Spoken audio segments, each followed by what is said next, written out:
explanations left him with more questions than answers. It was then that a great sage named Panchasaika, who was renowned for his wisdom and knowledge, arrived in Nitha. Panchasaika was an enigmatic figure said to be the son of Kapil.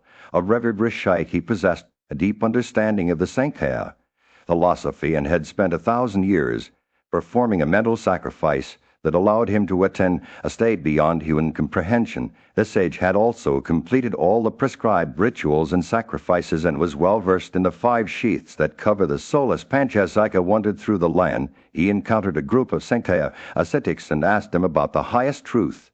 They explained to him the concept of the unmanifest, or the ultimate reality, which lies beyond the 5 Turashas or sheaths. In response to their explanation, Panchasaika became a disciple of Azurai, who had also sought knowledge from his preceptor Azurai. Wife Kapila Brahmana accepted Panchasaika as her son and nursed him with her own milk.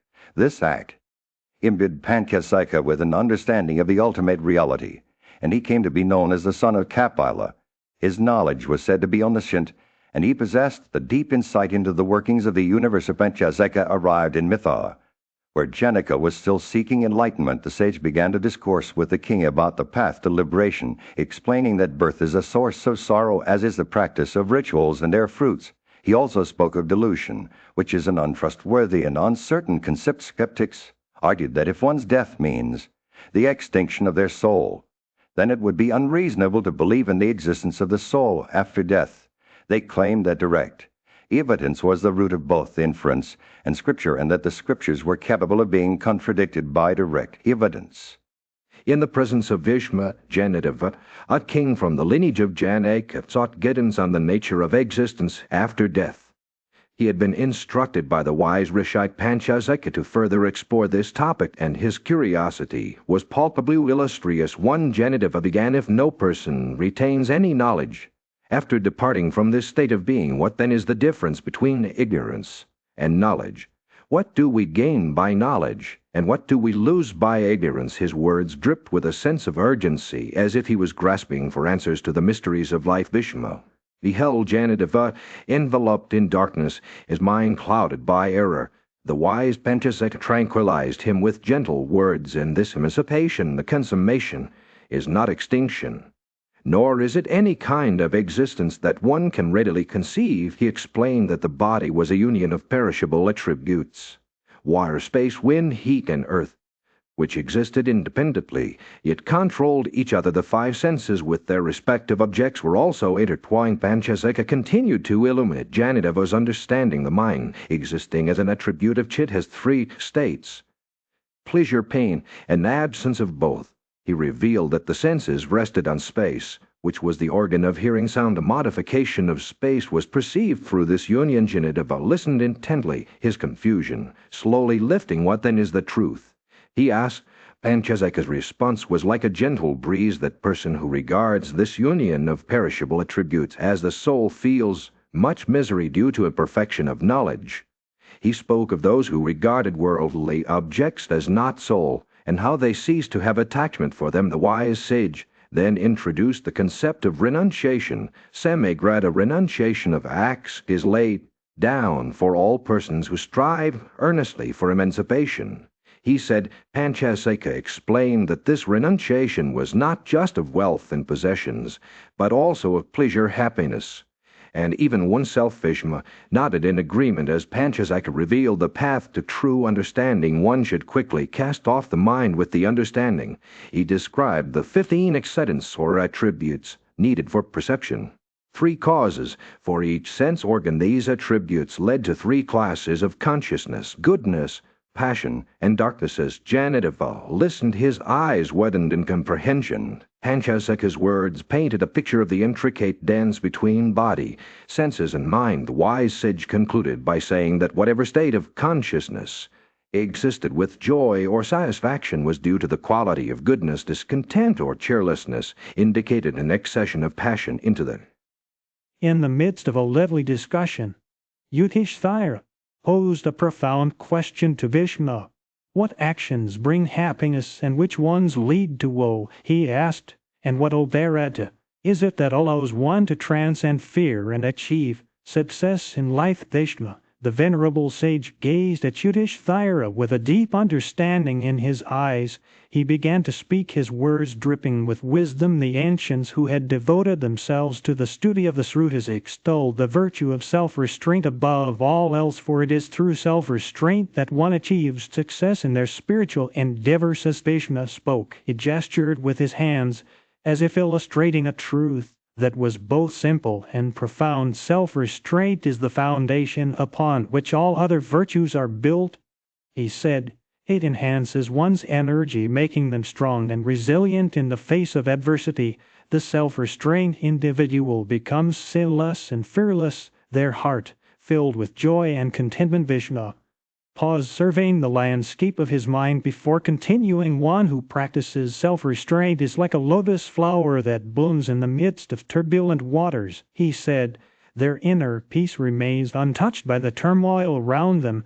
They see their enemies as mere shadows, and their foes tremble at the thought of encountering such a person. As Bhishma spoke, Yudhishthira listened intently, his eyes drinking in the wisdom being shared with him. He asked, "What are the signs of one who has mastered self-restraint?" Vishnu smelled, his eyes twinkling with delight. "My own friend," he said, "the signs are many. A self-restrained individual is marked by nobility, calmness of disposition, and contentment. They possess faith, forgiveness, and simplicity. They speak little, but when they do, their words are filled with kindness and compassion." Vishnu's voice grew softer, as if sharing a secret. "The self-restrained person is not swayed by praise or blame," he said. "They remain tranquil like the ocean at a dead calm. Their wisdom is profound, and their heart is pure. They are masters of their passions, and their souls are filled with joy." As Bhishma finished speaking, Yudhishthira sat in silence for a moment, contemplating the wisdom that had been shared with him. Then he looked up at Bhishma with a sense of wonder in his eyes. "So, venerable one," he said, "you have shown me the path to true happiness and success. May I follow in your footsteps, and may my heart be filled with self-restraint." The sun had just begun to rise over the kingdom of Hastinapura, casting a warm glow over the bustling streets.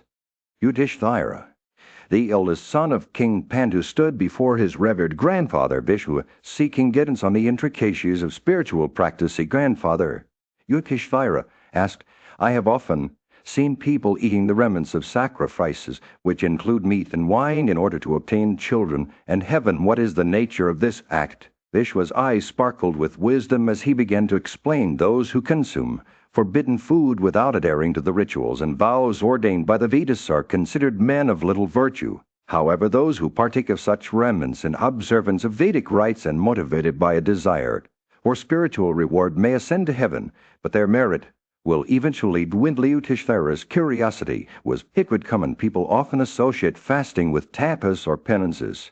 He said. Vishnu nodded thoughtfully. "Indeed, many regard prolonged periods of abstinence as a form of penance, yet in the eyes of the wise such actions are but a mere obstacle to true understanding of the self." Vishnu's words hung in the air like a gentle breeze on a summer day. "True penance," he continued, "lies not in physical deprivation, but in renouncing worldly attachments and cultivating humility. A person who renounces his desires and worships all creatures with compassion is said to be practicing the highest form of penance." Yudhishthira's eyes widened as Vishnu described the ideal practitioner of this path. "He who practices such penance will always be considered a Brahmacharin, or one devoted to spiritual pursuits. Even if he lives in the midst of family life, he will become vegetarian by nature and pure in spirit. His varied presence will be like ambrosia to those around him, and he will be revered as an eater of sacrificial remnants." Yudhishthira's mind was racing with questions. How can one who practices such penance be considered always fasting or devoted to the vow of Brahmacharya? Vishnu smiled, his eyes twinkling with ancient wisdom. "He will be regarded as one who fasts always, if he eats only twice a day at fixed hours, and abstains from worldly desires during the intervals. By speaking the truth and adhering to wisdom, he becomes a true celibate by never consuming meat, not sacrificed in rituals. He remains a strict vegetarian. His charity will make him pure, and his wakefulness will earn him the title of one who is always vigilant. As Bhishma spoke, Yudhishthira's understanding deepened. He saw that the path to spiritual growth lay not in external practices, but in cultivating inner virtues. In the midst of a conversation with his grandfather, Bhishma, Yudhishthira posed a profound question, O Bharata.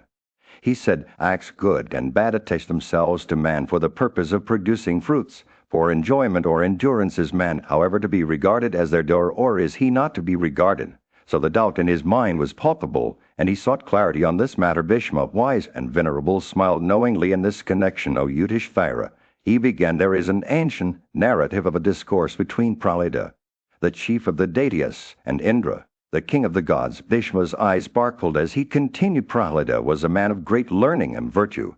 He had renounced all worldly attachments, and his heart was filled with wisdom. As Bhishma spoke, Yudhishthira listened intently, his mind receptive to the tale. Prahlada, it seemed, had achieved a state of inner peace, untouched by the vicissitudes of life. His home was an empty chamber devoid of distractions, where he devoted himself to the study of the soul and the pursuit of emancipation. And day as Prahlada sat in contemplation, Indra appeared before him. O King, Indra said, I behold all those qualities residing in thee by which a person wins the esteem of all. The understanding seems to be like that of a child, free from attachment and aversion. Prahlada smiled serenely, his eyes aglow with inner light. Tell me, O Prahlada, Indra pressed on, what is the best means by which a knowledge of the soul may be attained? Thou art now bound in cords, fallen off from thy former position, brought under the sway of thy foes, and divested of prosperity. Yet how is it that thou dost not indulge in grief? Prahlada's response was like a gentle breeze on a summer day. Sakra, he said, he who is unacquainted with the origin and destruction of all created objects is in consequence of such ignorance stupefied. He, however, who understands the difference between nature and her transformations is never stupefied. Prahlada's words flowed like a river carrying Yudhishthira alone on its tranquil waters. All existent things have their origin in nature. He continued, in consequence of one certainty of conviction in this respect, one would never be affected by pride or arrogance. When I know what the origin is of all the ordinances of morality, and when I am acquainted with the instability of all objects, I am incapable, Sakra, of indulging in grief. Prahlada's words were like a... In the midst of his own struggles with fate, Yudhishthira approached Bhishma, seeking wisdom on how a monarch who has lost prosperity and been crushed by time can still find meaning in life. Bhishma, drawing from ancient lore, shared the tale of Indra's encounter with Vali, the mighty king of the Asuras. According to legend, after subjugating all the Asuras, Indra sought out Vali, who was known for his boundless wealth and generosity. He asked Brahma, the divine creator, where he might find this Vali, now that his power had won. Tell me, O Brahman, Indra implored, where I may find that chief of the Asuras whose wealth continued undiminished, even as he gave it away with abandon. He was the god of wind, Varuna, Surya, Sama, and Agni, all the great deities. Where is he now? Brahma smiled knowingly and replied, it is not fitting for you to seek out Vali in this manner, O Mahabharat, yet I shall tell you his whereabouts. He may have taken birth among camels or bulls or asses or horses and be living in an empty apartment. Indra's curiosity was piqued, and he set out to find the elusive king. As Indra traveled across the earth, seated on the back of Airavata, he finally encountered Vali, now transformed into an ass, subsisting on chaff. Thou art now, O Danaba, Indra said, born as an ass, living in a lowly state. Be you not grieved for your former glory. I see what I had never seen before, the downfall, the loss of prosperity and friends, and your reduced energy and prowess. Vali looked up at Indra with wise eyes, his voice steady. You see my current state, O Vasava, but you do not behold the treasures that lie hidden in the darkness. When my time comes again, you will surely witness their return to light. Your words, however, do not become your fame or birth in prosperity. You mock me in adversity, while those who possess wisdom and contentment remain tranquil, never grieving in misery, nor rejoicing in happiness. Indra's words had stung, but Vala's words cut deeper, a reminder that true greatness lies not in external power or wealth, but in the inner strength of one's character. As Indra departed, he reflected on his own fate and the fleeting nature of human glory. The sun had set on Vali's former glory, casting a shadow over his majestic form. He stood before Sakra, the mighty god, who gazed at him with a mixture of curiosity and disdain. Valai, once the revered lord of the Danavas, now wore the humble form of an ass, subsisting on chaff in a desolate spot. Secra's voice boomed through the air as he questioned Valai about his current state. Formerly you traversed the worlds with a retinue of thousands scorched by your splendor, and regarding us as nothing, you are now deserted by kin and friends. Do you not grieve at this miserable plight? Secra's words stung, but Valai's countenance remained untroubled. Valai smiled, really, his eyes glinting with a deep understanding. I do not grieve, O Secra, he said, for I know that all things are transitory, born of the natural order of time.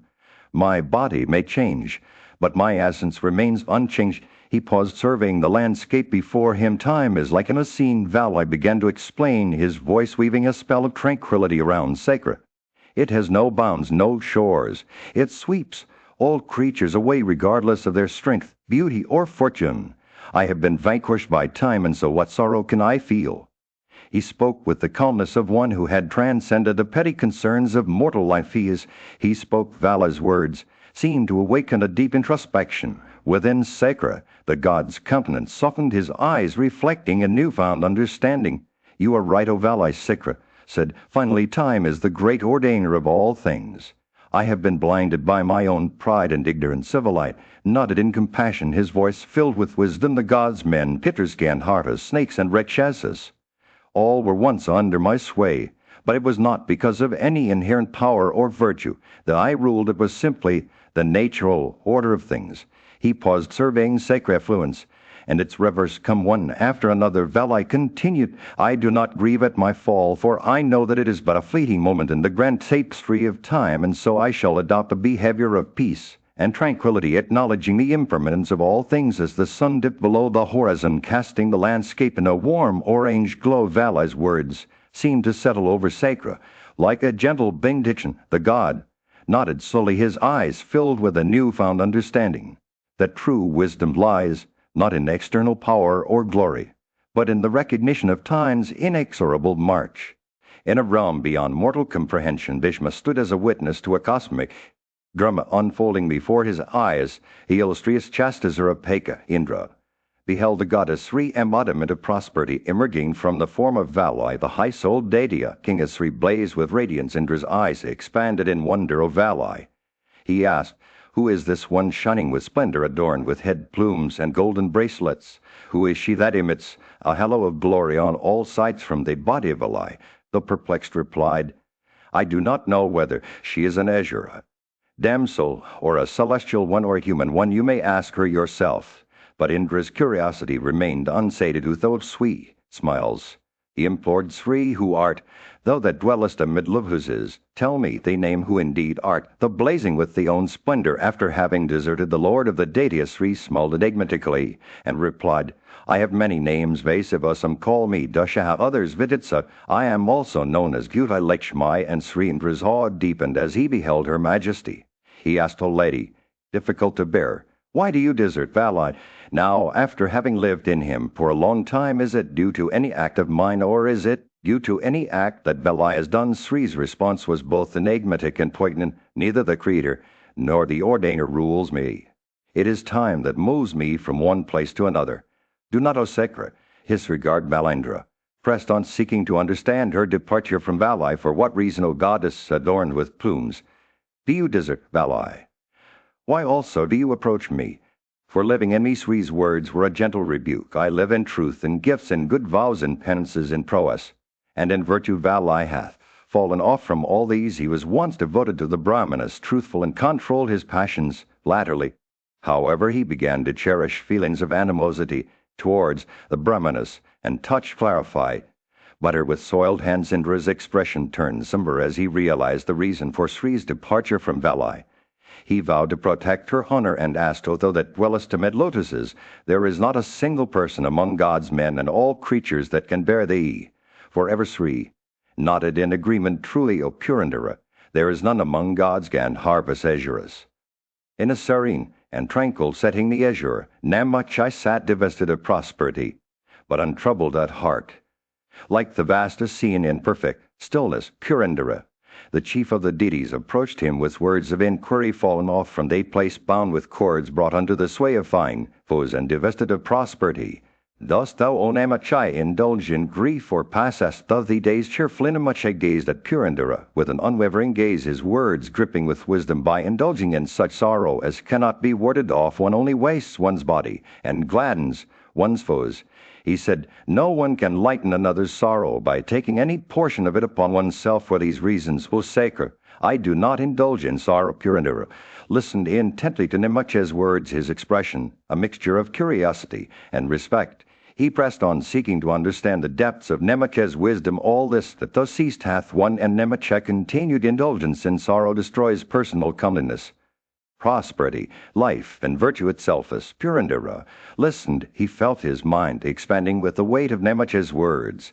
He sensed the truth that transcended the fleeting nature of human existence. Namachai's words were like a gentle breeze on a summer day, soothing and calming without doubt, suppressing that sorrow which comes upon oneself, and which is born of an improper disposition of the mind. One possessed of true knowledge should reflect in one's mind of that which is productive of the highest good, and which dwells in the heart itself. Namachai said, when one sets one's mind upon what is for one's highest good, without doubt the result that takes place is that one's objects are all accomplished. As the conversation continued, Purandara felt himself being drawn into the depths of Namachai's wisdom. He saw the world through new eyes, and his understanding of the nature of existence was forever changed. There is one ordainer, and no second. Namachai said, his control extends over the being that lies within the womb, controlled by the great ordainer. I go on as he sets me on like water running along a downward path. In this moment, Purandara felt the weight of his own existence lift off his shoulders. He saw that he was not the master of his fate, but rather a pawn in the grand game of life, subject to the whims of the one ordainer. And yet, despite this realization, Namachai's words were not tinged with despair or hopelessness. On the contrary, they exuded a sense of acceptance and contentment, knowing what is existence and what is emancipation, and understanding also that the latter is superior to the former. I do not. The sun was setting over the kingdom, casting a golden glow over the devastated landscape. Yudhishthira, the eldest Pandava brother, sat beside Bhishma, his wise and venerable mentor. On the banks of the Ganges river, the weight of their losses bore down upon them like a physical force. The loss of friends, family, kingdom, and power, what is good for a man in such dire distress? Yudhishthira asked, his voice heavy with sorrow. Tell me, O Bhishma, what can bring solace to one who has lost everything? Bhishma's eyes seemed to gaze into the depths of time itself as he replied, fortitude is the highest good for one in such a state. Yudhishthira, it is the strength that sustains us through the darkest moments, and it is the key to rediscovering prosperity. As Bhishma spoke, his mind wandered back to an ancient tale of Valai, a Daitya king who had been defeated by Indra, the mighty god of the skies. Yet when Indra confronted him in his mountain cave, Valai showed no signs of sorrow or despair. Why do you remain unmoved, O Valai? Indra asked, seated on his majestic elephant Airavas, surrounded by a retinue of celestial beings. Valai's response was like a thunderclap. I am not moved because I have come to understand the true nature of time. It is time that leads me along its course, and it is time that has led you as well. We are all but pawns in its game, O Indra. As Valai spoke, his words cut through Indra's complacency like a sword through silk. You see yourself as the actor, the one who wields power and control. Valai said, but it is time that moves us all. It is time that destroys and time that creates. You have forgotten this truth in your triumph. Indra's face darkened with anger, but Valai continued, his voice unwavering. I am not what you are today, O Indra, nor are you what I was once. We are but fleeting moments in the grand tapestry of time. Our actions, our knowledge, our strength, all these are but trivial things compared to the inexorable march of Timaeus. The sun dipped below the horizon. Yudhishthira listened intently to Bhishma's tale, his heart heavy with the weight of Valai's words. He saw in them a reflection of their own situation, a reminder that even in the darkest moments there was always hope, for it is time itself that brings change and renewal. In the silence that followed, Yudhishthira turned to Bhishma and asked, what do you think I should do, O Bhishma? How can I, in the tranquil dawn of a new day? Yudhishthira, the wise king, sought the counsel of his revered grandsire, Bhishma, with a curious mind and an eagerness to learn. He asked Bhishma about the signs that foretell a person's future greatness. And downfall Bhishma, with a twinkle in his eye, began to narrate an ancient tale from the realm of the gods. He spoke of Narada, a great ascetic who had transcended the bounds of mortal men. Narada's effulgence was as boundless as Brahma himself, and he possessed the power to behold both worlds, this one and the other, with equal clarity. As the sun rose over the horizon, casting its golden rays upon the earth, Narada decided to bathe in the sacred river Ganga. He waded into her crystal waters, which flowed from the majestic pass of Dhruva. It was here that Indra, the mighty king of the gods, also came to purify himself. The two divine beings completed their ablutions and sat together on the river bank. Lost in conversation about the glorious deeds of the celestial rishis, they recited tales of old, their words echoing through the still morning air as they pay homage to the rising sunnus. They sat there. A brilliant light appeared in the sky, its radiance rivaling that of the sun itself. The luminous object drew closer, and Narada and Indra beheld Sri, the goddess of prosperity, descending upon them with her retinue of Apsaras. Her divine form blazed like 1,000 stars, illuminating the three worlds. Indra, awestruck by the majesty of Sri, approached her with reverence and humility. He inquired about her identity and purpose, for she had left behind the Asuras who had forsaken their noble virtues. Sri revealed to Indra that she was Lakshmi, Phuti, and Sri, the embodiment of faith, intelligence, affluence, victory, and immutability. She explained that she resided with those who upheld virtue, practiced truth, and were devoted to Brahma. She dwelled in the homes of righteous kings on their standards and in their cities, guiding them towards greatness. Sri spoke of her former association with the Asuras, who had once been noble, but had since abandoned their virtuous ways. Indra asked about the specific behaviors that led to her departure from the Asuras. Sri replied that she had dwelled among those who added to their duties, practiced patience, and walked the path leading to heaven. She praised the Danavas for their cleanliness, control over their passions, and devotion to their preceptors. In the days of old, the Danavas were known for their faith, self-controlled, and charity. They never envied others' prosperity, maintained their friends. In the midst of a profound conversation, Yudhishthira posed a question that had been weighing on his mind. By what disposition, what course of duties, what knowledge, and what energy does one succeed in attaining to Brahma, which is immutable and which is beyond the reach of primordial nature? He asked Bhishma. Bhishma, wise and venerable, smiled thoughtfully before responding. One who has dedicated themselves to the path of Nivritti, who eats with restraint and whose senses are under complete control, can attain to Brahma. He said to illustrate this point, he began to recount an ancient narrative in a bygone era. Jejishavya, a sage renowned for his wisdom and understanding of duty and morality, had been approached by Devalasita, another revered sage. You are not swayed by praise, nor do you reek with anger when criticized. Devala observed, what is the source of your wisdom? Where did it come from? Jejishavya's response was measured and deliberate. Men who behave consistently towards those who praise them, and those who blame them, who conceal their own virtues and good deeds, and never indulge in recriminations or speak ill of others. These men are said to be possessed of wisdom. He explained, these individuals do not grieve for what has yet to come, nor do they dwell on past sorrows. They focus solely on the present moment and act with equanimity. Their minds are free from attachment and aversion, and they regulate their actions accordingly. With wrath under control and passions kept in check, they never cause harm to others through thought, word, or deed. Devala was taken aback by Jejishavya's words.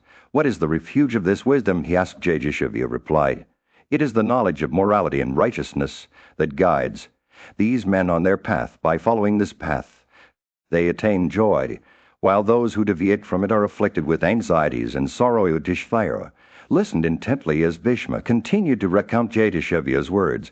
I have chosen the path of righteousness. He said, why should I be swayed by praise or criticism? Let others obtain what they desire through their actions, but for me acquisitions and losses hold no significance. Bhishma concluded his narrative saying, those who seek to attain the highest end succeed in doing so by observing conduct such as this. The man who has vanquished all his senses is regarded as having performed all the sacrifices. Such a person attains to the highest rung, that of Brahma, which is eternal and transcends the reach of primordial nature. As Bhishma finished speaking, Yudhishthira's eyes shone with understanding. He knew that he had been in the midst of a lively discussion. Yudhishthira, the eldest of the Pandava brothers, posed a profound question to Bhishma. the venerable warrior who among men, he asked is loved by all, brings joy to every one and possesses every virtue and accomplishment. Bhishma's eyes sparkled with wisdom as he began to recount a tale from his past. I shall tell you of an encounter between Kesava, the revered Lord Krishna, and Agresna, the king of the Kukuras. He said the same, shifted to a bygone era, where Agresna, a just ruler, was deeply fascinated by Narada, the celestial rishi. All people speak so highly of Narada's merits. Agresna said to Lord Krishna, I believe that this great sage must indeed possess every kind of virtue and excellence. The Lord Krishna smiled knowingly and began to enumerate Narada's remarkable qualities. Narada is as learned in the scriptures as he is virtuous in his conduct. Yet he never allows pride to consume him. He said, this is why he is revered everywhere. He is free from discontent, wrath, levity, and fear, a true embodiment of tranquility. As Lord Krishna continued to speak, his words painted a vivid picture of Narada's exemplary character. He is free from procrastination and possessed of courage. He said, for this reason he is worshipped everywhere. His conduct is unwavering, untainted by desire or cupidity. He never breaks his promises, and for this he is respected everywhere. Narada's virtues seem to know no bounds. As Lord Krishna listed them, he is conversant with the principles of spiritual knowledge, disposed to peace, possessed of great energy, and a master of his senses. He said, he is free from guilt, truthful in speech, and distinguished by energy, fame, intelligence, knowledge, humility, birth, penances, and years. As Lord Krishna finished speaking, the assembly fell silent, mesmerized by the portrait of Narada's perfection. Yudhishthira looked at Bhishma with a deep sense of wonder, his eyes shining with reverence for the celestial rishi who indeed. Yudhishthira asked, is there that will not love him who is thus possessed of every merit and accomplishment? The assembly remained silent, each member lost in thought, pondering the extraordinary qualities of Narada, the revered sage. In the midst of a tranquil forest glade, Yudhishthira, the eldest of the Pandava brothers, sat in deep contemplation. Beside Bhishma, the revered warrior, the air was filled with the sweet scent of blooming flowers. As Yudhishthira posed his profound questions to Bhishma, venerable one, Yudhishthira said, I seek to understand the mysteries of creation and destruction. What is the origin and end of all living beings? What are their duties and actions in this world? I wish to know about the divisions of time and the allotted periods of life in each epoch. Bhishma, with his piercing gaze and wise countenance, smiled as he began to recount an ancient narrative passed down from the divine Vesa in days of old. Bhishma said, Vesa's son, Sukha, had sought enlightenment on these very matters. His father, the sage Vesa, had been a master of the Vedas and Upanishads, and his mind was filled with the knowledge of both the past and future. Sukha, eager to grasp the truth, had posed his questions to his father, who replied, the creator of all beings is Brahma, an eternal and unchanging entity beyond time and space. He exists before creation itself. Vesa explained that the rishis had measured time in various ways. A kashta was 5 or 10 eye blinks. 30 cows made up a muhurta. 30 muhurtas comprise one day and night. As Yudhishthira listened intently, Bhishma continued to recount Vesa's words. The duration of each yuga, Krita, Trita, Dwapara, and Kali, is different, with the former being 4,000 years of the gods, and the latter decreasing by a quarter in each successive age. The periods of life for beings also varied. In the Krita age, all lived for 400 years. In the Trita, it decreased to 300 years, and so on. Bhishma's narrative revealed that as one yuga gave way to another, the duties and actions of beings changed. In the Krita age, all duties were pure and truthful. In the other ages, they gradually declined by a quarter in each successive yuga. The periods of life, blessings, and fruits of Vedic rites also decreased with each passing age. Yudhishthira's understanding had been illuminated by this discourse, and he sought further clarification on the nature of Brahman's day and night. Tell me, venerable Bhishma, Yudhishthira asked, what is the duration of Brahman's day and night, and how do they relate to the creation and destruction of the universe? Bhishma smiled as if pleased by Yudhishthira's curiosity. In the beginning there was only Brahm, the effulgent seed from which the universe sprang forth. As he awoke at dawn, he created the universe with the help of avidya, or ignorance. From this primordial darkness emerged Mahat, a vast and all-encompassing energy that rapidly transformed into mind, the soul of the manifest world. Mind overflowing with chit, or pure consciousness, and avidya began to create 7 great beings: space, wind, light, water, earth, sound, and form. These entities, imbued with diverse energies, existed separately at first, but eventually came together in a state of commingling. As they merged, they formed the constituent parts of the body, which would later become known as limbs. As the gross body took shape, the subtle Mahat entered it, bringing with it the unexhausted residue of acts.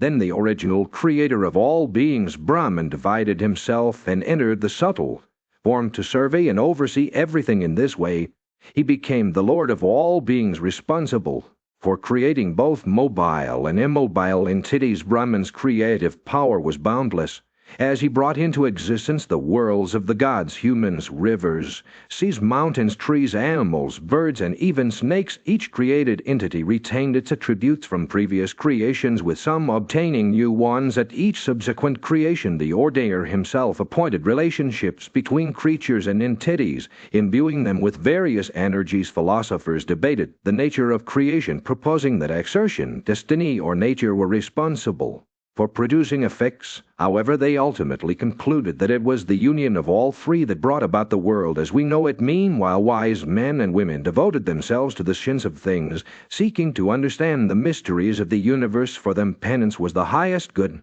a means to attain tranquility and self-restraint. Through penance one could obtain all desires and even become master of all beings. The rishis, through their dedication to penance, were able to read the Vedas ceaselessly, which contained the secrets of creation and the path to emancipation. The Supreme Master of all beings created everything from the words of the Vedas, imbuing them with knowledge that had neither beginning nor end. The names of the rishis, the varieties of form seen in existent things, and the course of actions, all originated from the Vedas. In the beginning, Brahman created all things from prototypes that existed before, only to recreate them anew at dawn. The topic of the soul's emancipation was indicated in the Vedas, along with 10 means to attain its study of the Vedas: adoption of the domestic mode of life, penances, observance of duties common to all modes of life, sacrifices, performance of acts leading to pure fame, meditation, and success. In the ancient tradition, Besa stood before his disciples, his eyes shining with a deep understanding. "I shall now tell you," he said, "of the great mystery that unfolds. When time comes to an end as the day, succumb to the approaching night, a mighty conflagration erupted across the universe. A dozen suns blazed forth their fiery rays, illuminating the darkening sky at night. The powerful god of fire burst into 7 flames, each one burning with an intensity that seemed almost divine. Earth, once teeming with life and greenery, began to shrink away like a tortoise shell. The trees, the herbs, all the mobile and immobile objects that had called this planet home vanished into its very substance. Water, now bereft of its own attributes, took on the scent of the earth, as if trying to hold on to some semblance of life. As the water element began to dissolve, heat burst forth, consuming everything in its path. The flames danced and swirled, hiding the sun that lay at their center. Space itself became a vast burning expanse filled with the fiery tongues of the divine. But even as space burned, it too was consumed by something greater. The wind, with a mighty roar, the wind swept through the universe, taking on the form of heat and light, howled and raged, its sound echoing across the cosmos. As the wind's fury subsided, space itself took on the attribute of sound. The wind's voice was stilled, and it entered into a state of quietude. But even this stillness was not the end, for in the depths of space a greater power stirred. The mind, which had given rise to all that was manifest, now withdrew its attributes back into itself. It was as if the universe was being drawn back into the womb of creation, and when this withdrawal was complete, the mind itself was swallowed up by Chandrama. The moon Chandrama's power, known also as Sankalpa, was then brought under the sway of Esvara, the supreme lord, for in order to destroy Chitta, the faculties that govern judgment and understanding, a great act of will was required, and when this had been accomplished, the condition reached was one of high knowledge. But even this knowledge was not eternal. Time itself came and swallowed it up, as if devouring its own offspring, and time in turn was consumed by might or energy, which then fell under the sway of Vidya, the divine wisdom. Finally, with Vidya's power guiding him, Isvara swallowed non-existence itself into his soul. This was unmanifest and supreme Brahmat, eternal, and highest of all. In this moment all existent creatures were withdrawn back into the depths of creation, ready to be born anew in another cycle of time. Thus spoke Vesa his words. In the sacred tradition of ancient India, Vesa, the revered sage, stood before his listener, a young Brahmana, eager to learn about the duties of his noble class. "I have told you of creation," Vesa said, "and now I shall impart to you the ways of a true Brahmanis." He began to speak. The young Brahmana's eyes widened with anticipation to master the Vedas and perform the sacred rituals. Vesa explained one must seek out a preceptor who is wise in the ancient wisdom. The youth should reside with his guru, study diligently, and demonstrate humility and respect for his teacher. Upon completing his studies, the young Brahmana would return home armed with knowledge of all sacrifices and prepared to embark on one of four noble paths: domestic life, brahmacharya, forced dwelling, or the life of a yataya, self-restrained householder who had conquered worldly attachments, was said to attain success in this life. And the next Vyasa, continued, a Brahmana pays off his three debts to the gods, the sages, and the ancestors by begetting children, studying the Vedas, and performing sacrifices. He should then cleanse himself through acts of penance, strive for fame, and seek to attain a position of eminence. The fame of Brahmanas is built upon mastery of knowledge, austere penances, sacrifices, and gifts. As Vesa spoke his words, conjured images of great kings and sages who had walked the path of righteousness. King Sayasanda, with humility, offered his life breaths for a Brahmana's sake and ascended to heaven. Rantidava, having given only lukewarm water to Vasishta, received high honors in the next world. The listener's heart swelled with reverence as Vesa recounted the stories of Atri's son Indradamana, who had given diverse wealth to a deserving person, Usanara's son Sivai, who had offered his lambs and child for a Brahmana's sake, Pratardana, who had given away his eyes, and King Ivavrata, who had donated a beautiful umbrella. And by one, the names of these noble souls echoed through Vesa's words: Ambarisha Savitraja named Jaya, Yuvanas Vodimarima, Gaya, Vasish the Karandama's son, Maruta Brahmadatta, Mitresa Sahasrajit Satadyama, Dutamat, Mater Rasful, Lomapadat, and Prasnajit, each had given generously to the Brahmanas, and their fame would last as long as the earth itself. As Vesa concluded his tale, the young Brahmana's eyes shone with a new-found understanding of his duties and the path to righteousness. He knew that he too could follow him. In the ancient tradition of India, Vesa imparted a profound wisdom to his disciples. He began by emphasizing the importance of acquiring the knowledge known as Trayai, which is rooted in the Vedas and their branches. This knowledge encompasses the Riksamans, Varna, Akshara, Yajus, and Atharvans. Those who possess this understanding are able to grasp the fundamental nature of existence and the interconnectedness of all things. Vyasa then spoke about the qualities the Brahmana should cultivate in order to succeed on his spiritual journey.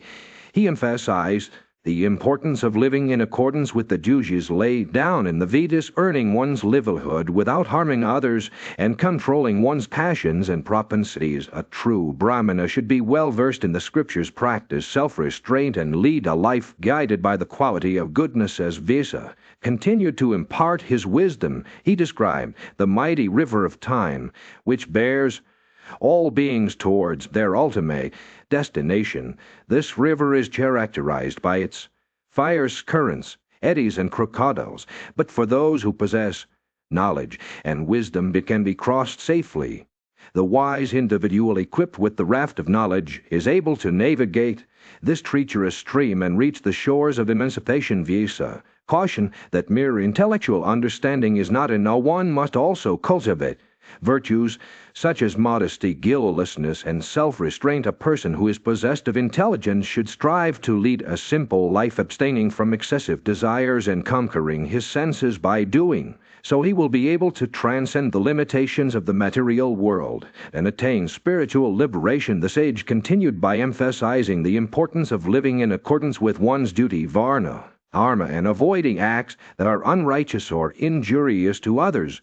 He also stressed the need for self-control, patience, and wisdom in navigating the complexities of life. A true Brahmana should be a shining example of righteousness, always striving to do what is right, and just Vyasa's words were filled with profound insight and practical wisdom. He encouraged his listeners to cultivate a clear vision to distinguish between righteousness and iniquity, and to strive for the acquisition of knowledge. By living in accordance with these principles, one can overcome even the most daunting challenges and achieve spiritual successes. Vyasa concluded his teachings. He cautioned that mere intellectual understanding is not enough. One must also cultivate virtues such as modesty, guilelessness, and self-restraint. A person who is possessed of intelligence should strive to lead a simple life, abstaining from excessive desires and conquering his senses by doing so he will be able to transcend the limitations of the material world and attain spiritual liberation. In the end, Vyasa's teachings offered a profound message that true success can only be achieved by living in accordance with one's duty, cultivating virtues such as... In a serene and tranquil atmosphere, Vyasa began to share his profound wisdom with his listeners. If true liberation is desired, he said, then knowledge must be acquired. He explained that a person tossed about by the currents of life like a leaf on a river could find stability and direction through the acquisition of knowledge. Vyasa likened knowledge to a raft that would carry one safely across the turbulent waters of time. Those wise individuals who had gained insight into the nature of the soul and the fleeting nature of life could assist others in crossing this treacherous stream. However, those who remained ignorant were unable to save themselves or others from its currents. To achieve true liberation, Vyasa emphasized the importance of attending to the 2 and 10 requirements of yoga: place, acts, affection, objects, means, destruction, certainty, eyes, food, suppression, mind, and survey. He stressed that one must first restrain both speech and mind through the aid of understanding, allowing for a tranquil and peaceful state. Of Vyasa continued by describing the attributes that would lead one towards liberation, whether one became compassionate or cruel, knowledgeable about the Vedas or ignorant of them, righteous or wicked, rich or poor. It mattered not. What was crucial was directing one's mind towards these attributes, which would ultimately allow one to cross the vast and treacherous scene of life. He then used a vivid analogy to illustrate this concept. The body with jiva within it is an excellent chariot. He said, when sacrifices and religious rites are made, it's up past the shame. It's Varuthatapaya and Apaya. It's Kuvara, the breath called Apana. It's Acha, the breath called Prana. It's Yuga, knowledge, and the allotted period of existence, its points for tying the steeds.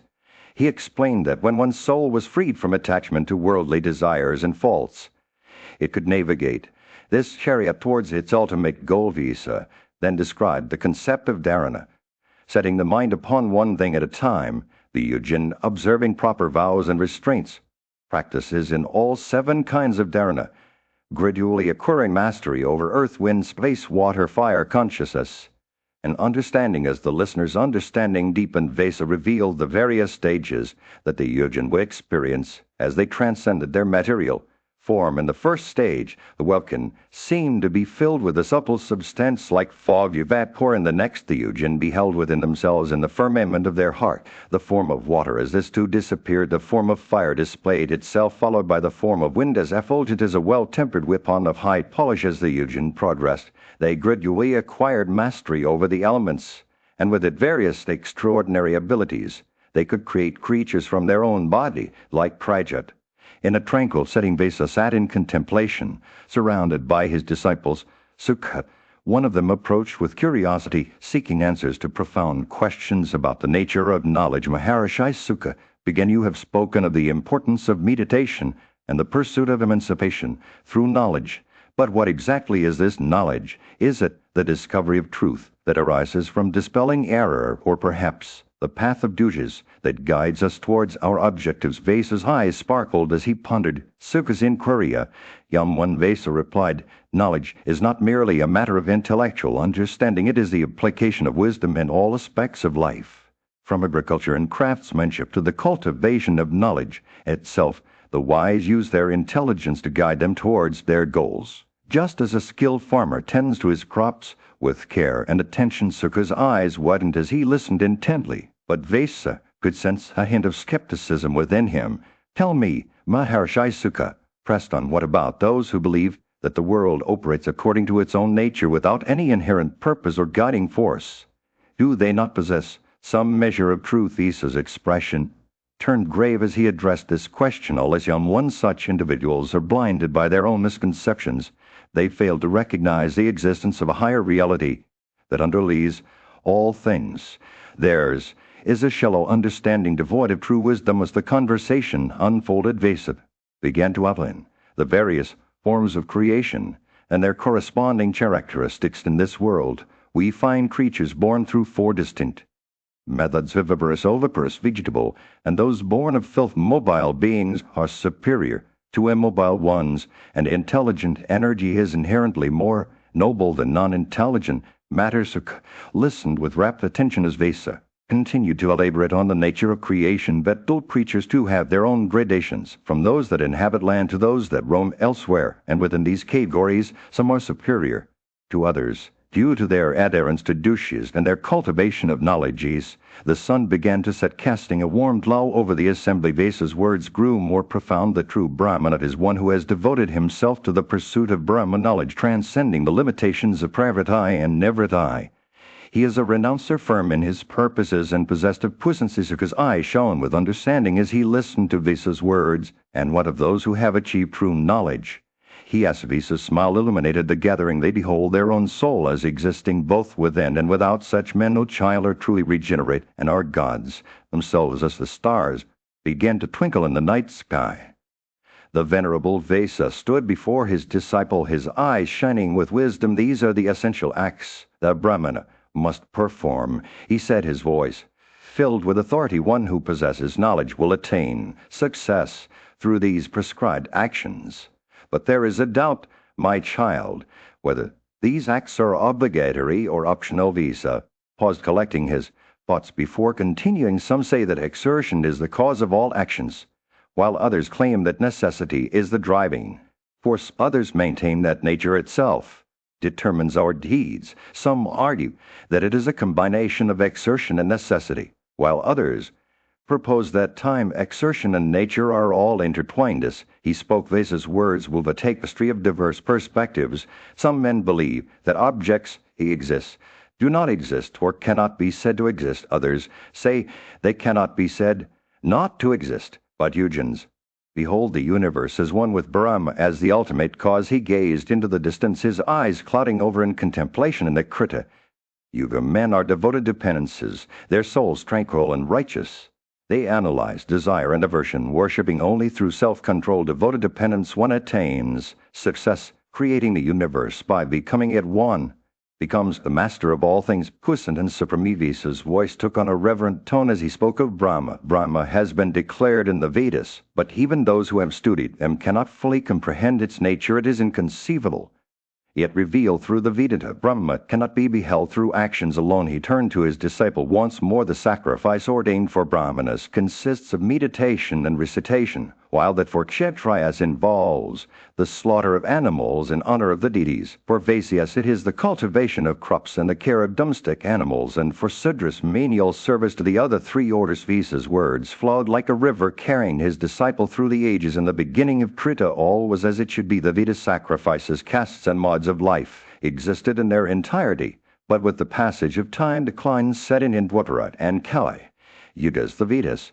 became perplexing, and men's duties disappeared. As he spoke, Vesa's expression turned somber. Iniquity spread, and the juicy attributes of kind earth, water, and herds vanished. The Vedas themselves disappeared, taking with them all the duties they inculcated. Those who remained faithful to their order were afflicted, and all mobile and immobile objects underwent a change for the worse. His eyes sparkled as he concluded his tale. In the midst of a serene forest, the great sage Bhishma sat in deep contemplation, his eyes closed, as if communing with the divine. His thoughts were interrupted by the arrival of Suk. His young and eager disciple Suk had been instructed by Bhishma to ask questions that would lead him to ultimate understanding. Suk approached Bhishma with reverence, his voice trembling with anticipation. Great Rishi, he began, I have been guided by your instructions to seek the path of liberation. How does one attain Brahma? which is beyond comprehension and cannot be grasped by direct evidence or inference. Suka's question hung in the air like a challenge awaiting Bhishma's wisdom. Bhishma opened his eyes and with a gentle smile began to speak. "My young friend," he said, "the path to Brahma is not through penance, nor through renunciation of everything, nor even through the aid of the Sankhya philosophy or yoga. The key lies in acquiring knowledge, practicing penances, subjugating one's senses, and renouncing all worldly attachments." As Bhishma spoke, his words wove a tapestry of ancient wisdom. He explained that the 5 elements, earth, water, light, wind, and space, are the building blocks of creation present in every living being. The body, with its various organs and senses, is but a vessel for the soul, which dwells within. Sukha listened intently, his eyes wide with wonder. Bhishma continued, "The knowledge that resides within us is not bound by the limitations of the physical world. It transcends all attributes, sound, touch, form, taste, and scent. The mind, the charioteer, guides the senses along the paths it chooses. But true wisdom lies in recognizing that the soul, beyond all attributes, dwells within every creature." As Bhishma's words reached their crescendo, Sukha felt his understanding expand like a blooming lotus flower. "The man of wisdom," Bhishma said, "who beholds the soul is surrounded by 6 and 10 attributes, and his own knowledge with the aid of the mind attains to Brahman." That moment Sukha felt the veil of ignorance lift from his eyes. He saw the interconnectedness of all things, how every creature was but a manifestation of the divine. Bhishma's words became a mantra, echoing within him. When a living creature beholds his own soul in all things, and all things in his own soul, he is said to attain to Brahma. As the sun began to set, casting a golden glow over the forest, Sukha felt the sense of peace settle within him. He knew that he had been given a precious gift, the understanding that the Supreme Soul dwells within every being, and that true liberation lies in recognizing this unity with. The sun had just begun to set over the rolling hills, casting a warm orange glow over the landscape. Vesa, the revered sage, sat cross-legged on a stone pedestal, his eyes closed in contemplation. Before him stood Arjuna, the young warrior eager to learn the secrets of the universal excellent sun. Vesa began, "I have told you the truth according to the Sankhya system. Now listen as I expound to you the path of yoga." His voice was low and soothing, like a gentle breeze on a summer day. Arjuna leaned forward, his eyes fixed intently on the sage's face. A uniting of intellect and mind and all the senses with the all-pervading soul is said to be knowledge of the foremost kind. Vesa continued, "This knowledge should be acquired by one who is tranquil in disposition, has mastered their senses, and can turn their gaze inward through meditation." Arjuna nodded eagerly, his mind drinking in the sage's words. Like a parched traveler at an oasis, Vesa went on to explain that this knowledge could only be attained by abandoning the 5 implements of yoga: desire, wrath, cupidity, fear, and sleep. Wrath is conquered by tranquility of disposition, he said, his eyes twinkling with wisdom. Desire is conquered by giving up all purposes. Arjuna's face lit up with understanding as Vesa spoke to conquer. He implements, one must first restrain their organs of generation and the stomach from unworthy indulgence. One should protect their hands and feet by using their eyes wisely, and their mind and speech by their acts. Fear was to be conquered by heedfulness, and pride by waiting upon the wise. Vesa's words poured out like a river, filling Arjuna's heart with a sense of purpose. The sun dipped below the horizon, casting the world in a soft twilight glow. Vesa spoke of the importance of meditation, study, gift, truth, modesty, simplicity, forgiveness, and purity of body and conduct. These virtues, he said, would enhance one's energy, which, when enhanced, would destroy one's sins. As the stars began to twinkle in the night sky, Vesa led Arjuna through a series of exercises to subdue mind and senses. They sat together on a mountain summit surrounded by trees that swayed gently in the breeze. The sage taught Arjuna how to withdraw his senses from external objects, like a fisherman reeling in his nets. With each passing day, Arjuna felt his mind growing quieter, his thoughts more focused. He practiced yoga with devotion, seeking to restrain his senses and merge them all in the knowledge of Brahma. The world around him began to fade into the background as he gazed deeper within himself, and then, like a flash of lightning on a summer day, in the presence of his son, Parasara's descendant Sukha posed a profound question to Bhishma. The declarations of the Vedas are twofold, he said. They command us to perform all acts Yet also urged us to give up such actions. Vishma, sensing the depth of Sukha's inquiry, took a moment to collect his thoughts before responding to him. So my child Vishma, again the Vedas speak of two paths, the destructible and the indestructible. One path is marked by acts, while the other is illuminated by knowledge. He paused, surveying the landscape of their conversation, like a wise king studying his kingdom. Listen well, my son, as I explain the difference between these two paths. Vishma's eyes sparkled with a fire that seemed to burn brighter with each passing moment. By acts, one is bound to destruction. He declared the cycle of birth and death perpetuates itself like the endless flow of the Ganges River. But by knowledge one attains liberation. The individual soul becomes transformed into the eternal, unmanifest, and immutably. As Bhishma spoke, his words conjured vivid images in Sukha's mind. He envisioned a person consumed